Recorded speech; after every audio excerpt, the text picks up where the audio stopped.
வணக்கம். செல்வகுமாரின் மாலை வானிலை ஆய்வறிக்கை. அதிகாரப்பூர்வ வானிலை அறிக்கைக்கு இந்திய வானிலை ஆராய்ச்சித்துறை அறிக்கையை பார்க்கவும். 2026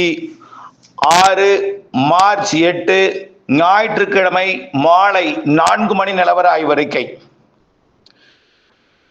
எதிர்பார்த்தது போலவே நேற்றை விட சில புள்ளிகள் வெப்பம் குறைந்திருக்கு. ஆனால் நேற்றைக்கு 102 தாண்டி இருக்கு வேலூர்ல. ஆனால் இன்றைக்கு வெப்பம் 102க்குள்ள தான் இருக்கும். நாளை 100க்குள் தான் இருக்கும்.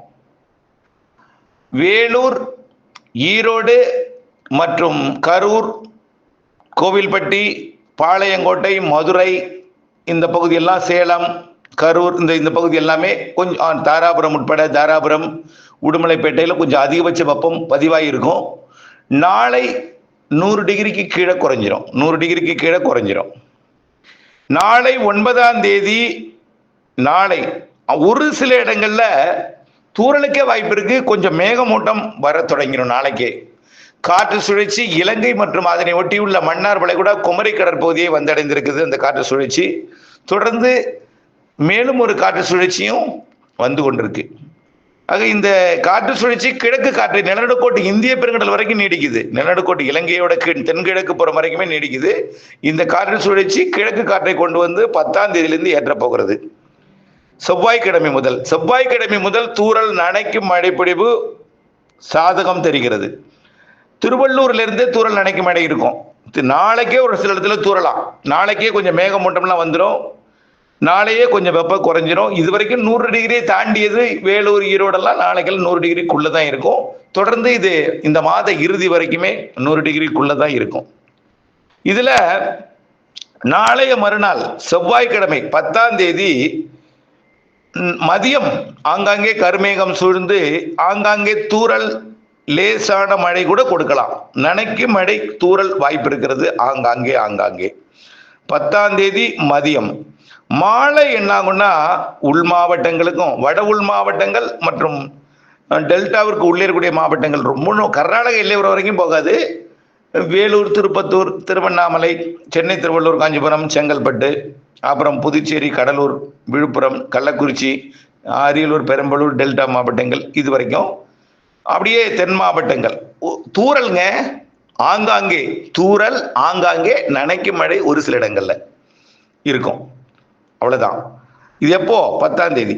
சரி, 11ஆம் தேதி புதன்கிழமை கொஞ்சம் கூடுதல் பரப்புல மேற்கு தொடர்ச்சி மலை வரைக்கும் கிடைக்கும். தென்கடலோரமும் உண்டு. 11ஆம் தேதி டெல்டா தென் மாவட்டங்கள் தென்கடலோரத்திற்கு உறுதியா இருக்கு லேசான மழை. புதன்கிழமை 11ஆம் தேதி அதிகாலையே இருக்கும் இந்த மழை. அதிகாலை பார்த்தீங்கன்னா கொஞ்சம் மேகமூட்டங்கள்லாம், அதாவது பனிப்பொழிவு இருக்கும். அப்புறம் அப்படியே மேகமூட்டங்கள் வரும். மேகமூட்டம் விலகி அப்படியே கருமேகங்கள் ஆங்காங்கே சூழ்ந்து காலையிலேயே மழை வாய்ப்பு இருக்கு. 11ஆம் தேதி புதன்கிழமை ஒரு சில இடங்கள்ல நனைக்கும் மழை, லேசான மழை. ஒதுக்கி ஆங்காங்கே, எல்லோருக்கும் சொல்லல, உங்களுக்கு பெய்யலாம், அது தூறல் இல்லாம கூட போகலாம். அருகிலே எங்காவது இருக்கும், விசாரித்தால் தெரியும். அது உங்களுக்கு கூட கொடுக்கலாம், உங்களுக்கு அறுவடை பண்ணிக்கிறதுல நினைக்கலாம். இப்படித்தான் இருக்கும். ஆனால் கடலூருக்கு தெற்கே, சேலத்துக்கு தெற்கே, கோயம்புத்தூர், ஈரோடுக்கு தெற்கே இந்த தென் மாவட்டங்கள் குமரிமுனை வரைக்கும் ஆங்காங்கே இருக்கும். லேசான மழை கூட இருக்கும், ஆங்காங்கே இருக்கும். கொஞ்சம் கூடுதல் பரப்புல இருக்கும். ஆனால் ஒதுக்கி ஆங்காங்கே லேசான மழை, நனைக்கும் மழை. இதான், பெருமழையெல்லாம் இல்லை. வரக்கூடிய புதன்கிழமை 11ஆம் தேதி காலை, மதியம், மாலையில கொஞ்சம் தென் மாவட்ட மேற்கு தொடர்ச்சி மலையில கொஞ்சம் கூடுதல் பரப்புல இருக்கும். தென் கடலோரத்திலையும் இருக்கும். ராதாபுரம், தூத்துக்குடி, கன்னியாகுமரி, திருநெல்வேலி, தென்காசி, திருநெல்வேலியோட மேற்கு தொடர்ச்சி மலை, விருதுநகர் மாவட்டம், ராமநாதபுரம் இதெல்லாமே இருக்கும் 11ஆம் தேதி. நள்ளிரவு 12ஆம் தேதி அதிகாலையில தென்கடலோரத்துக்கு அந்த காற்று சுழற்சி வர இருக்கு. குமரி கடல், மன்னார் வளைகுடா பகுதிக்கு வந்து தென்கடலோரத்திற்கு நல்ல மழைப்பொழிவை கூட கொடுக்கலாம். ராமநாதபுரம், தூத்துக்குடி, திருநெல்வேலி, தென்காசி மாவட்டத்திற்கும் கன்னியாகுமரிக்கும் ஆங்காங்கே ஒரு சில இடங்கள்ல லேசானது முதல் மிதமான மழைப்பொழிவை 11ஆம் தேதி நள்ளிரவு 12ஆம் தேதி கொடுக்கலாம். நம்ம சொல்லியிருக்கிறது என்ன தெரியுமா? நேற்றுக்கு அறிக்கையில் கூட 10, 11, 12 மழை வாய்ப்பு எங்கெங்கேன்னு போட்டிருந்தோம். அதுதான் இது. இன்னைக்கு சொல்லலை, ரொம்ப நாள் ஆச்சு இது சொல்லி. நாம சொல்லி நீண்ட காலம் ஆகிறது. அடுத்த சிஸ்டம், இந்த மழைப்பொழிவு இப்படி 12ஆம் தேதி வரைக்கும் தான். அடுத்த சிஸ்டம் நம்ம சொன்னது 15லேருந்து 20 வரைக்கும் சொல்லியிருக்கிறோம். அது நீண்ட கால அறிக்கையிலே சொல்லியிருக்கிறோம். அந்த சிஸ்டம் 17, 18, 19, 20 இந்த தேதிகளில் மிதமானது முதல் சற்று கனமழை பொழிவு கூட கொடுக்கலாம். கண்டிப்பாக வடகடலோரம் வடபுல் பகுதிகளுக்கு மிதமானது முதல் சற்று கனமழை உறுதியாகவே தெரிகிறது. மிதமானது முதல் சற்று கனமழை. ஒரு சில இடங்கள்ல தான் தெரியும். ஒதுக்கி தான், எல்லாருக்கும் பரவலாக கிடையாது. ஏதோ வலிமையான பெரிய நிகழ்வெல்லாம் கிடையாது. அதாவது மழையை பரவலாக கொடுக்கும், ஒதுக்கி இருக்கும். அதாவது வழக்கமாக இந்த கோடையில் பெய்கிற மழையை விட கொஞ்சம் கூடுதல் வாய்ப்பு இருக்கு. இந்த மாதம் 18ஆம் தேதி 19, 17, 18, 19, 20, 18, 19 கண்டிப்பாக நல்ல மழை இருக்கு. அனைத்து மாவட்டங்களுக்குமே தெரியுது. குறிப்பாக வடகடலோரம் ஆந்திரா, கர்நாடகா எல்லையோரம், தெற்கு ஆந்திரா, தெற்கு கர்நாடகா, ஆந்திரா, கர்நாடகா, ஒடிசா, மேற்கு வங்கம் வரைக்கும் கூட இருக்கும். உள்ள தெலுங்கானா வரைக்கும் கூட மழைக்கு வாய்ப்பு இருக்கு.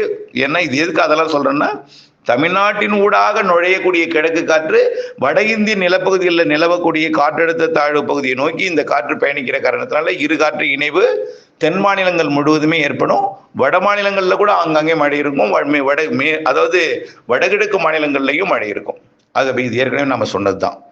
ஆகவே மீண்டும் ஒரு முறை, இது மழைக்கான எச்சரிக்கை அல்ல, மழை எதிர்பார்ப்பவர்களுக்கான அறிவிப்பு அல்ல. இந்த மழை பரவலாக பெய்யாது. ஆனால் 2 நிகழ்வு இருக்குன்னு ஏற்கனவே சொல்லியிருக்கிறோம். ஆனால் நான் பொறுத்திருங்கள், இந்த நிகழ்வு இன்னும் வரல. 2வது நிகழ்வு அதோட தீவிரத்தன்மையெல்லாம் ஆய்வில் இருக்கு. கொஞ்சம் கூடுதல் தீவிரம் இருக்கலாம்னு சொன்னா நீங்க என்ன செய்வீங்க? இன்றையோட இந்த வானிலை அறிக்கை கேட்டு இருக்கலாம்னுட்டு ஏதாவது ஒரு தேவையில்லாத முன்னெச்சரிக்கை எடுப்பீங்க, பச்சையா பிடிச்சி அறுவடை பண்ணுவீங்க, தேவையில்லாததை என்ன மனவேதனைப்படுத்துவீங்க. நல்லா புரிஞ்சுங்க, இது யாரை சொல்றாங்கிறது தெரியும். இந்த மாதிரி வேலையை வச்சுக்காதீங்க. எனக்கு ரொம்ப ரொம்ப கஷ்டமா இருக்கு, தெரியுதுங்களா? ஓகே. ஆகவே ஒதுக்கி ஆங்காங்கே தூறல் நனைக்கும் மழை 10, 11, 12 தெற்கே வடகடலோரம் முதல்ல இருக்கும். 10ஆம் தேதி 11 தெற்கே இருக்கும். 12ஆம் தேதி தென்கோடி, தென் மாவட்ட மேற்கு தொடர்ச்சி மலை. அடுத்தது 17, 18, 19, 20 பெரும்பாலான மாவட்டங்கள் இருக்கும். கண்டிப்பாக ஆந்திர, கர்நாடக எல்லையோரம், வடகடலோரம், டெல்டா இது எல்லாமே இருக்கும். தென் மாவட்டங்களுக்கு இருக்கும். கேரளாவுக்கும் கர்நாடகாவும் இருக்கும். ஒதுக்கி ஆங்காங்கே என்பதை புரிஞ்சுங்க. அதே போல மாத இறுதியிலையும் ஒரு நிகழ்வு இருக்கு. அதுவும் கொஞ்சம் தென் மாநிலங்கள் முழுவதுமே ஆங்காங்கே பெய்வதற்கு வாய்ப்பு இருக்கு. ஏப்ரல், மே வெயிலும் இருக்கும், மழையும் இருக்கும். மாதத்திற்கு ஒரு நிகழ்வு இருக்கு. ஒரு நிகழ்வால் 3, 4 நாட்களுக்கு மழை வாய்ப்பு இருக்கு. ஏப்ரல்ல கண்டிப்பா வெயில் 104 டிகிரி வரைக்கும் போனாலும் அது ஒரு சில இடங்கள்ல 104க்கு போகும். இந்த நேற்றைக்கு இன்றைக்கு இருந்தது இல்லை, இதை விட ஒரு 2 டிகிரி கூடலாம், அவ்வளவுதான். அக்னி நட்சத்திர காலத்துல மழையே இருக்க வாய்ப்பு இருக்கு, நிகழ்வு இருக்க வாய்ப்பு இருக்கு. மாதத்துக்கு ஒரு நிகழ்வு உறுதி. முன்கூட்டியே தொடங்கும் தென்மேற்கு பருவமழை மே இறுதி வாரம். கண்டிப்பா மே 31ஆம் தேதி தென்மேற்கு பருவமழை. அரபிக்கடல் வெப்பம் உயர்கின்ற காரணத்தினால மேலும் உயர்கின்ற காரணத்தினால அரபிக்கடல் நிகழ்வு உருவாகும். கண்டிப்பா இவெல்லாம் ஏற்கனவே நீண்ட கால அறிக்கையில் சொல்லியிருக்கிறோம். தொடர்ந்து அப்டேட்ஸோட இணைந்திருங்கள். அப்டேட்ஸ் அறிந்து, துல்லியம் அறிந்து, புரிந்து உணர்ந்து, அறிவியலை உணர்ந்து, வானிலையை உணர்ந்து, இயற்கையை உணர்ந்து செயல்பட வேண்டும். அதுதான் உங்களை கேட்டுக்கொள்கிறேன். இணைந்திருங்கள் அப்டேட்ஸுடன். நன்றி.